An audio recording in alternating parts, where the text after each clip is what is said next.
Hello everyone, very good evening to all of you. कैसे हो मेरे दोस्तों? हम आशा करते हैं कि शानदार तरीके से आप लोग अपनी लाइफ को एंजॉय कर रहे होंगे और अपनी सेहत, फैमिली और पढ़ाई का ध्यान काफी अच्छे से रख रहे होंगे। सो स्टूडेंट्स, आज के इस सेट में 2022 का सेट नंबर 2 है। क्या है?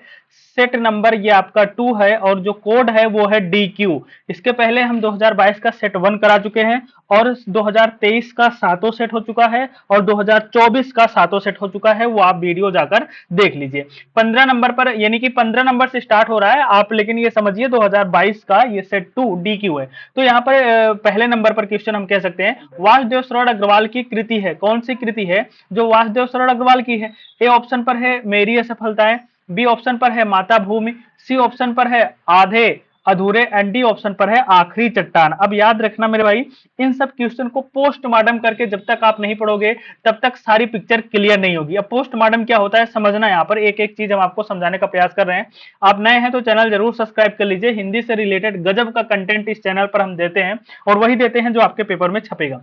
मेरी असफलताएं, याद रखना वासुदेव शरण अग्रवाल की कृत पूछ रहा है, लेकिन जो मेरी असफलताएं है ना, ये आत्मकथा है। क्या है? ये आत्मकथा है और ये बाबू गुलाब राय की। किसकी है मेरे भाई? बाबू गुलाब राय की। माता भूमि ये है वासुदेव शरण अग्रवाल की। बी ऑप्शन यहाँ पर करेक्ट हो जाएगा। ये निबंध है। क्या है मेरे भाई? निबंध है। आधे अधूरे ये है मोहन राकेश का। किसका है मेरे भाई? मोहन राकेश का है। ये बात आपको याद रखनी है। आखिरी चट्टान ये भी आपका मोहन राकेश का है। तो आधे अधूरे और आखिरी चट्टान मोहन राकेश जी का है। माता भूमि आपका राइट ऑप्शन हो जाएगा, वासुदेव शरण अग्रवाल का है। मेरी ये सफलताएं ये आपका आत्मकथा है, बाबू गुलाब राय की है। इंपॉर्टेंट है, मोस्ट इंपॉर्टेंट है। आगे बढ़ते हैं नेक्स्ट क्वेश्चन, क्वेश्चन नंबर 16 पर। निम्नलिखित में से हजारी प्रसाद द्विवेदी की रचना नहीं है। कौन सी रचना है जो हजारी प्रसाद द्विवेदी की नहीं है? समझना अब यहाँ पर हिंदी साहित्य की भूमिका, यहाँ पर ए ऑप्शन पर, ये तो यार है हजारी प्रसाद द्विवेदी की।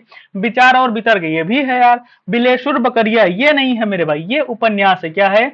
ये आपका एक उपन्यास है और किसकी है पूछा जाएगा तो निराला की। किसकी है? अरे निराला मतलब नहीं समझे क्या? सूर्यकांत त्रिपाठी निराला का है। साहित्य का मर्मम ये भी आपका हजारी प्रसाद द्विवेदी का। सो राइट ऑप्शन आपका यहाँ पर सी बिल्कुल करेक्ट हो जाएगा। नेक्स्ट क्वेश्चन पर आते हैं, क्वेश्चन नंबर 17 पर मेरे भाई। याद रखना निम्नलिखित में से प्रोफेसर जी सुंदर रेड्डी की रचना है। कौन सी रचना है ना जो प्रोफेसर जी सुंदर रेड्डी की रचना है? ए ऑप्शन पर है मेरे विचार, बी ऑप्शन पर है सूरज का सातवां घोड़ा, सी ऑप्शन पर है आलवाल, डी ऑप्शन पर है मैंने सिल पहुंचाई। क्या है? मैंने सिल पहुंचाई। तो मेरे विचार प्रोफेसर जी सुंदर रेड्डी की है, तो ए ऑप्शन यहाँ पर आपका करेक्ट हो जाएगा। बिल्कुल सिंपल सा क्वेश्चन है। 2022 का DQ सेट है। कौन सा? सेट नंबर 2 DQ है, यूपी बोर्ड क्लास 12 के लिए। नेक्स्ट क्वेश्चन पर आते हैं। अग्नि की उड़ान पुस्तक के रचनाकार है, बता दो मेरे भाई। अग्नि की उड़ान, तो अग्नि की उड़ान मेरे भाई मिसाइल मैन है doctor APJ Abdul Kalam. D option लगाइए यहाँ पर और पूरे नंबर ले जाइए। मोस्ट इंपॉर्टेंट है भाई, याद रखना। डी ऑप्शन यहाँ पर आपका करेक्ट हो जाएगा।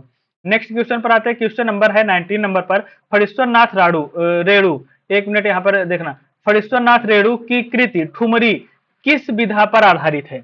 फणीश्वर नाथ रेणु की जो कृति है ठुमरी है। क्या है? ठुमरी है। वो किस विधा पर आधारित है आपको बताना है। यात्रा संस्मरण ए ऑप्शन पर, बी ऑप्शन पर उपन्यास, सी ऑप्शन पर कहानी, डी ऑप्शन पर है रिपोर्टाज। तो ये मेरे भाई एक कहानी है। क्या है? एक कहानी है। राइट ऑप्शन यहाँ पर सी बिल्कुल करेक्ट हो जाएगा। नेक्स्ट क्वेश्चन पर आते हैं, क्वेश्चन नंबर 20 पर। रस कलश किसकी रचना है? बताइए भाई, रस कलश किसकी रचना है? तो ए ऑप्शन पर है भारतेंद्र हरिश्चंद्र, बी ऑप्शन पर है जगन्नाथ दास रत्नाकर, सी ऑप्शन पर है अयोध्या सिंह उपाध्याय हरिओद, डी ऑप्शन पर है जयशंकर प्रसाद। तो याद रखना मेरे भाई, ये जो रस कलश है ना, ये आपका अयोध्या सिंह उपाध्याय किसकी है? अयोध्या सिंह उपाध्याय की रचना है और इनकी रचना हम ट्रिक से भी याद कराए हुए हैं और यहाँ पर आपको शायद जो है प्लेलिस्ट में जाके देखिए, आपको ट्रिक एंड टिप्स में ये मिल जाएगा। याद कर लीजिए, बहुत इंपॉर्टेंट है। नेक्स्ट है 21 नंबर पे। मैथिली शरण गुप्त का महाकाव्यात्मक कृति है। किसका मेरे भाई? भरत भारती, जयद्रथवत, यशोधरा साकेत, ये सब के सब मेरे भाई ना मैथिली शरण गुप्त की ही रचना है। किसकी है? गुप्त की ही रचना है। लेकिन यहाँ महाकाव्यात्मक कृति पूछा जा रहा है तो साकेत हो जाएगा। कौन सा? साकेत, ये आपका करेक्ट ऑप्शन है। डी ऑप्शन लगा दो, बिल्कुल राइट ऑप्शन है। नेक्स्ट क्वेश्चन पर आते हैं, क्वेश्चन नंबर 22 पर। निम्नलिखित में से जयशंकर प्रसाद की काव्यकृति नहीं है। कौन सी काव्यकृति है जो जयशंकर प्रसाद की नहीं है? अगर वो जयशंकर प्रसाद की नहीं है तो होगी किसकी, होनी किसकी चाहिए? ये भी आपको पता होना चाहिए, है कि नहीं है मेरे भाई? तो याद रखना मेरे भाई, यहाँ पर है कानन कुसुम, प्रेम पथिक, चित्राधार या स्वर्ण किरण। क्या है? स्वर्ण किरण। तो यहाँ पर आपका जो राइट ऑप्शन हो जाएगा मेरे भाई, देखिए कि काव्यकृत नहीं है। कौन सी काव्यकृत नहीं है? ये जो स्वर्ण किरण है ना, ये नहीं है मेरे भाई, है ना? स्वर्ण किरण नहीं है। तो राइट ऑप्शन आपका यहाँ पर कौन सा हो जाएगा, डी ऑप्शन आपका बिल्कुल करेक्ट ऑप्शन हो जाएगा।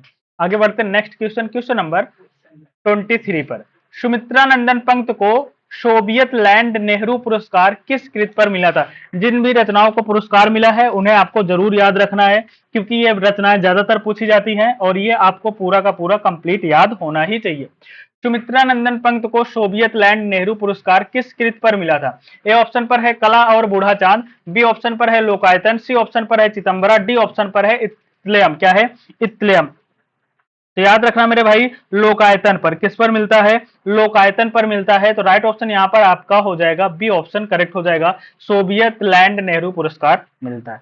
ठीक है, एक इंपॉर्टेंट चीज और आपको बता देता हूं, कला और बूढ़ा चांद के लिए भी पुरस्कार मिलता है, लेकिन साहित्य अकेडमी पुरस्कार, कौन सा, साहित्य अकेडमी पुरस्कार मिलता है। चिदंबरा के भी लिए मिलता है, लेकिन कौन सा मेरे भाई, अरे ज्ञानपीठ पुरस्कार, कौन सा, ज्ञानपीठ पुरस्कार मिलता है, ये आपको याद रखना। इसलिए हम आपका ये अज्ञे जी की रचना है, किसकी है, ये अज्ञे की है, सुमित्रा नंदन की है ही नहीं। नेक्स्ट क्वेश्चन पर आते हैं, क्वेश्चन नंबर 24 पर भाई। निम्नलिखित में से सच्चिदानंद हीरानंद वाष्यन का काव्य संकलन है।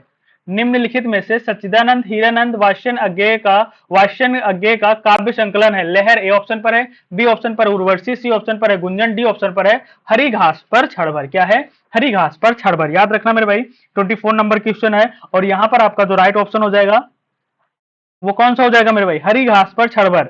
ये काव्य संकलन पूछा जा रहा है ना, तो हरी घास पर क्षणभर यही तो है, अज्ञे का भी है, तो डी ऑप्शन यहाँ पर लगा दो, बिल्कुल राइट हो जाएगा। लहर आपका जयशंकर प्रसाद का है, उर्वशी ये आपका रामधारी सिंह दिनकर का है, गुंजन ये आपका सुमित्रा नंदन पंत की रचना है। किसकी है, सुमित्रा नंदन पंत की रचना है। तो ये मेरे भाई 10 क्वेश्चन आज की इस क्लास में कंप्लीट हुए। 2022 का सेट 2, कौन सा, सेट 2 और डी क्यू ये सेट है। नेक्स्ट में मिलते हैं हम नेक्स्ट सेशन में, जिसमें सेट नंबर 3 कराते हैं हम आप लोगों के लिए। तो अगर आप यूपी बोर्ड से हैं और ये वीडियो अभी तक देख लिए है, बिल्कुल कमेंट्स करके बताइए क्लास कैसी थी और शेयर जरूर कर देना यार, ज्यादा से ज्यादा सपोर्ट करो। Thank you.